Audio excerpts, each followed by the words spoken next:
Alright guys, TetraBit here today, and I want to talk about the CWL Fort Worth pool play announcement that we got just after the Pro League finished last week. Pretty slow day for Rostermania yesterday. I'll go through a couple of tweets which came out later in the day, so you guys can see how things are progressing, but yeah, not too many more things that are broken, put it that way. So Pristini puts this out last night. Some things changed, so no changes with us will be happening any longer. It was never Clay's fault, so please stop sending him unnecessary hate. Excited to get the team back on track and start practicing again, putting everything that's happened in the past few days behind us. So there was clearly something going on, but as it turns out, it doesn't look like EUnited are going to be changing, so, well, there's the news for you EUnited fans. And Zuma says this: think about 4 to 5 options that fell through for me and reasons I can't talk about. Super frustrating, but it is what it is. Still hope for the best, but not sure what my plans are for Fort Worth.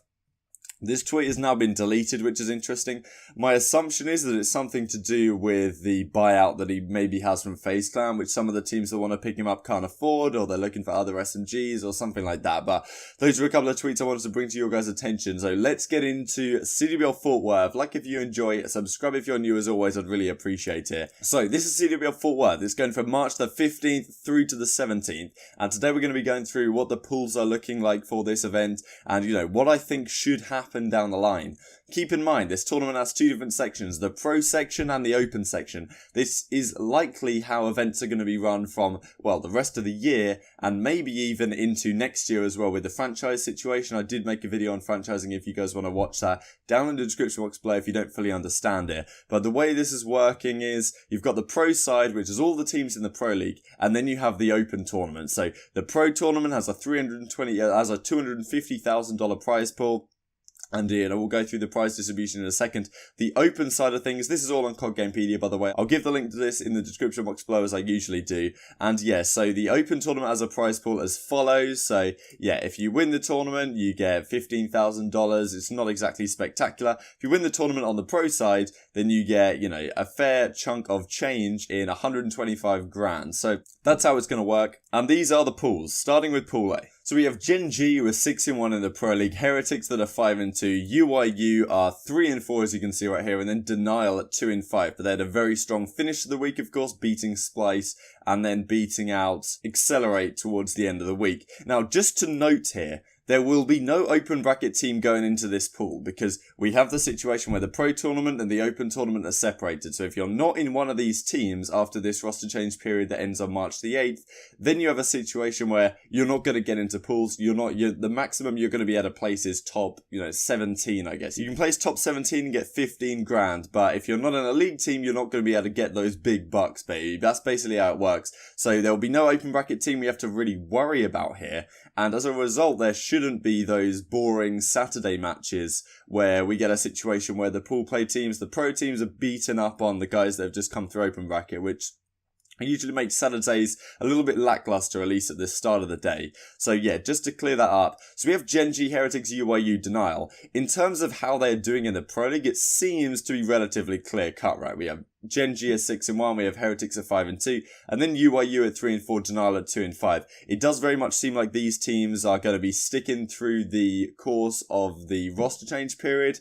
Gen.G, I doubt they would split, and, Gen.G and Heretics, it's very unlikely they're going to make a roster change. EUiU have confirmed they're going to stay with that team of Gorgo, Methods, Mayhem, Proto, and Skies, and then Denial are also going to stick, it does seem, with that team of Risk, Zeeked, Whalers, Breezy and Natche. There we go. So yeah, it seems like this pool should be relatively clear cut, top 2, bottom 2.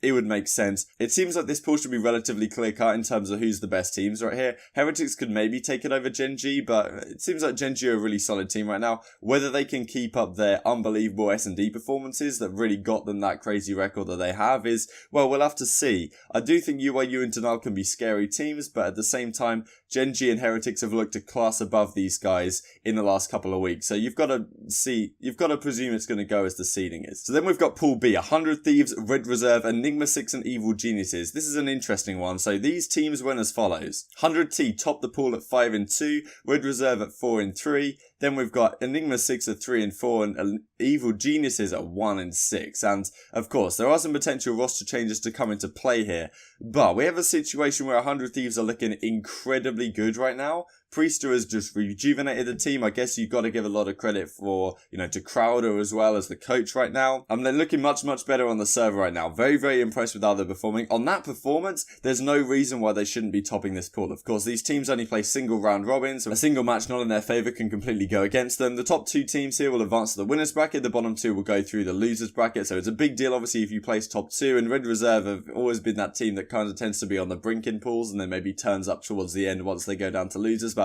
we'll have to see how it goes. 100 Thieves definitely the favourite here, I think. Red Reserve, they haven't made a roster change, but I think they should be looking better over time. Their team is way too good in theory, and Joe particularly is way too good at this game for this team not to be very competent. That's my theory, and yeah, I think they should improve over time. 4 and 3 in the Pro League wasn't great, but yeah, they tend to do this where they turn up towards the latter half. I still think they're a very scary squad, so Enigma 6 could prove some issues for them. I think Evil Geniuses, well, they are apparently going to make a roster change, so we have this situation where Facento should be out the team and Attach could be in the team. Hasn't been confirmed yet, but that's what it's looking like. That should improve the team to some degree, at least in terms of pure firepower, but I really don't think it's going to make that much difference. I still think that with Goonjar and Felony on your team, you're going to have a tough time beating these guys. Enigma 6 as well, supposedly they're making a change, bringing in Chino for Cade, which is what it looks like right now, could potentially change over time. When I look at that, I'm thinking on the surface, it doesn't seem like a crazy upgrade. Okay, maybe Chino goes to the assault rifle and then General can be a bit more aggressive or something like that. We'll have to see how exactly that plays out, but in theory, I don't think that change really helps Enigma 6, and Evil Geniuses shouldn't improve particularly. So I think I'm still going to go with seeding here and just say 100 Thieves and Red Reserve will win this one. Then we have Pool C, Midnight, Splyce, Luminosity, and Excelerate. So in terms of the pool of death, I think that, maybe Pool B can have a little bit of a shout for being a pretty tough pool. Pool D is obviously the main one we're going to have a look at here, and it's a crazy situation that we'll have a look at in just a second. Let's go through Pool C. Leave your thoughts, of course, on all this stuff in the comment section below. So yeah, Midnight Esports, 5 and 2 in the Pro League, had a little bit of a slower finish to it. They were really, really good, of course, in the first week. I did make a video at the time on why they were so good. Then they kind of, slowed down a little bit towards the end of the second week. They've had these situations with the organisation, and it looks like a few of the guys on that team are going to be getting dropped off the squad. So this is a very difficult one to call, because as it looks right now, some of the guys in that squad maybe aren't still going to be on the squad in a few days' time. So where to predict them is very difficult. It depends who they can manage to get in for those players, if it's even possible. Maybe they have to sell the spot. We don't really know what's going on with Midnight right now, so it's a very difficult situation to comment. Assuming they have their original squad, you would say that they should at least be competitive in this pool. But Splyce are a very solid team. They were slow in the second week of the Pro League. Of course, they finished 4 and 3. They lost all of their matches in the second week, but they looked incredibly good week 1. So I'm assuming they'll bounce back to some sort of relatively good form. Luminosity looked really good in the last week as well, as you can see here. LG in the last week, they beat Midnight, they beat EG, and they beat OpTic Gaming as well. Of course, OpTic, when they were playing this, they had the substitute. So that's obviously they had Zoomer instead of Dashi, if you guys aren't fully aware of that situation. So LG are definitely sticking. They should get better, I think, over time. A guy like John, a guy like Formal should improve throughout the game's life cycle. And yeah, we'll have to see if Slackton Classic can keep up the pace that they were showing in that second week of the Pro League, because it was very good. Now, Excelerate are making a lot of changes. It looks like on the surface that Excelerate should be the punching bags of this pool if they kept their old roster, but it doesn't look like they're going to do that. So Excelerate at Midnight could either be very competitive here or not very competitive, depending on how the changes go. So as a result of that, I'm going to say Splyce and Luminosity are actually going to take this one just off the back of experience, and I think these guys should improve throughout the year. I think Splyce is a very good team and LG should get better with time. In theory, those are going to be my top 2. Then we have Pool D. Now this is where it gets heavy. EUnited, OpTic, EnVy, and Reciprocity. Now, people call things the pool of death. Obviously, that's an interesting characterization because, usually I think that it implies that if another team were to come into the pool, then how hard would it be? But of course, this year, we don't have other teams coming into the pool. So maybe it's more about who's more well matched. Maybe Pool C could be a pool of death in terms of how well the teams are matched up, but in Pool D it does seem like a lot of fantastic teams are chucked in here, especially given the performances from EnVy, especially in the final week. So EUnited in the Pro League, they finished the first couple of weeks of 5-2, they managed to take down Splyce at the very end. Now OpTic Gaming, of course, are this kind of unknown quantity. Obviously we know how good these guys are. I'm sure a lot of you guys would put them number 1 in your power rankings, which is definitely fair, because with Dashi you should feel like they're going to improve a fair bit from what they had with Zuma. But they went 4-3 in the Pro League. So you have the situation where, okay, they haven't performed as well as they might have with Dashi, but we don't really know how good they are with Dashi. Dashi won't have played on LAN for over 3 months at the point when Fort Worth is live, right? So we haven't seen him on LAN for 3 months. How do I make a top players ranking when I haven't seen Dashi on the list and in 3 months? It's very difficult indeed. But yeah, they came 4-3, so that's why they're second seed here. But arguably you'd say they're the strongest team in this pool with Dashi. Whether Dashi will be back in time, I undoubtedly think he will. There's no chance that OpTic haven't got this thing sorted out in the last, month or so. They've had so much time to prepare for the fact that they need Dashi back in the league. So I'm sure they've got Dashi's visa sorted out or whatever the issue was. I'd be very surprised if Dashi couldn't play again. Then we have EnVy. So these guys had a really strong finish to the week. Yes, they went 3-4 right here, but they're 3-0 EUnited, 3-1 Heretics, and beat Denial as well in the final week of action. So EnVy were looking very solid, but it does seem like they're making a change. Now, when Scump said on stream the other day something to do along the lines of, wow, our pool got really tough, that may have been to do with EUnited, but as we just talked about, EUnited seem to be sticking, so it may well be to do with EnVy.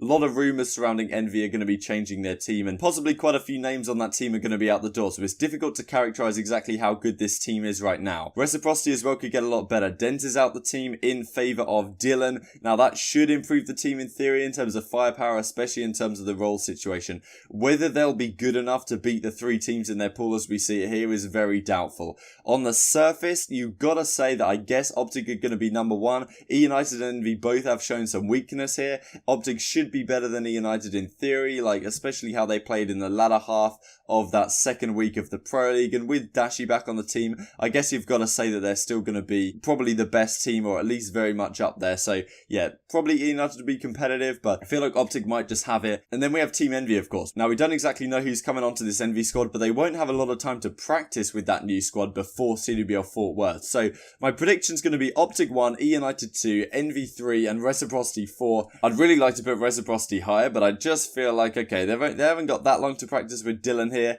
and then we've got a lot of unbelievably good teams, of really strong teams in their pool as well. So yeah, assuming EnVy make a change that seems to be a beneficial one, considering Apathy, Assault and Aches really haven't been performing spectacularly, put it that way, then we might have a more exciting pool on our hands. So I hope you guys enjoyed. Like if you did, subscribe if you're new, I'd really appreciate it. And yeah, leave your thoughts on this down in the comment section below.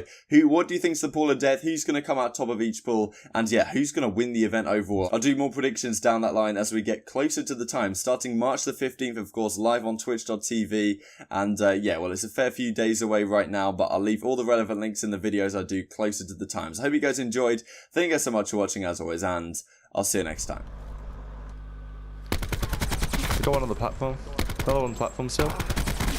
Shit on, mate.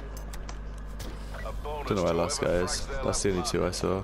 He was on platform. He was on a platform in my back of the Oh, nice. That's what I'm talking about.